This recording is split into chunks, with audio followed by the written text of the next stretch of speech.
Bora mergulhar de cabeça nessa ideia do nosso cérebro dividido. E olha, já vou adiantar uma coisa.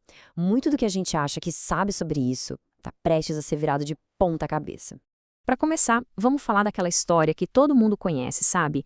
A versão mais popular sobre os hemisférios do nosso cérebro, aquela que a gente aprende por aí. A maioria de nós já ouviu essa divisão, né? Parece até arrumadinho demais. De um lado, o cérebro esquerdo, o lógico, o analítico. Do outro, o direito, todo criativo, emocional, intuitivo. Uma historinha de dois especialistas bem diferentes morando na nossa cabeça.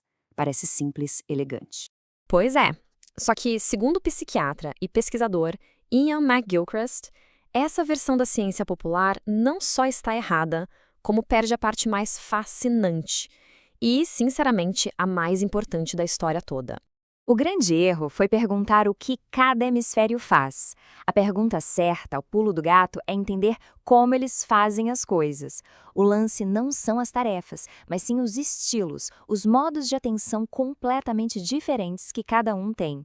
Então, a diferença real não está no que eles fazem, mas em duas maneiras totalmente distintas de prestar atenção no mundo. E o mais incrível é que essas duas formas de atenção acabam criando duas realidades, dois mundos diferentes para a gente.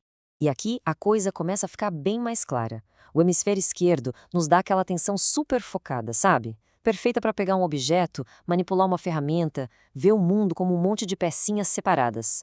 Já o direito mantém uma consciência ampla, aberta, sempre vigilante, percebendo o mundo como um todo vivo e interconectado. Essa frase resume tudo de forma brilhante. Um hemisfério vive a experiência, enquanto o outro cria uma representação, um resumo dela.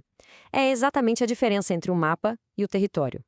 O mapa é super útil, claro, mas a gente nunca pode confundir um mapa com um lugar de verdade.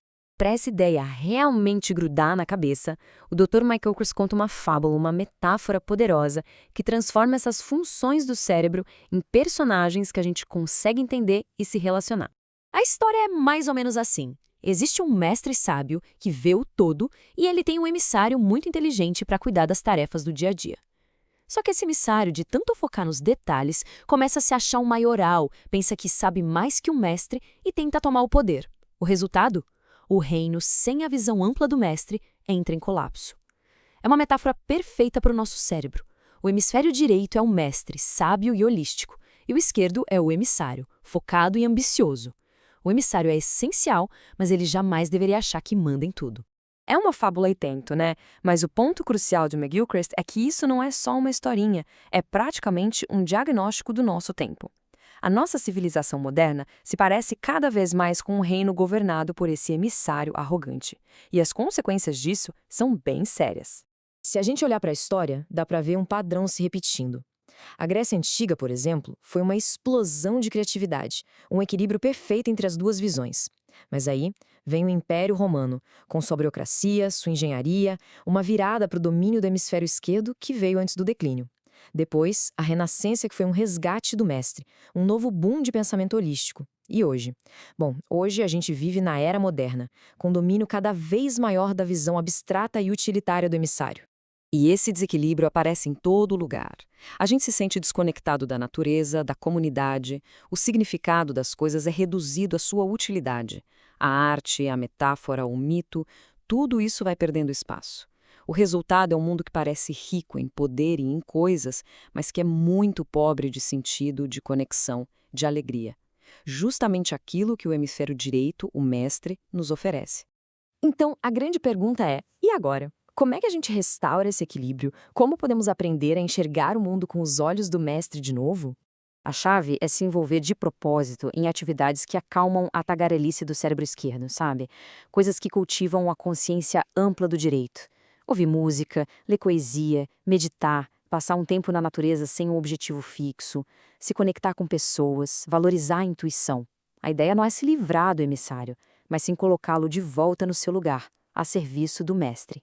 Pensa numa montanha. Para um geólogo, ela é uma fonte de minerais. Para um artista, um lugar sagrado. Para um engenheiro, um obstáculo.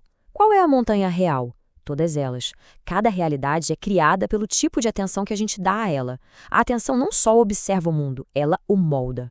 E aqui chegamos no ponto final, talvez o mais profundo de todos. Prestar atenção não é algo passivo, é um ato criativo.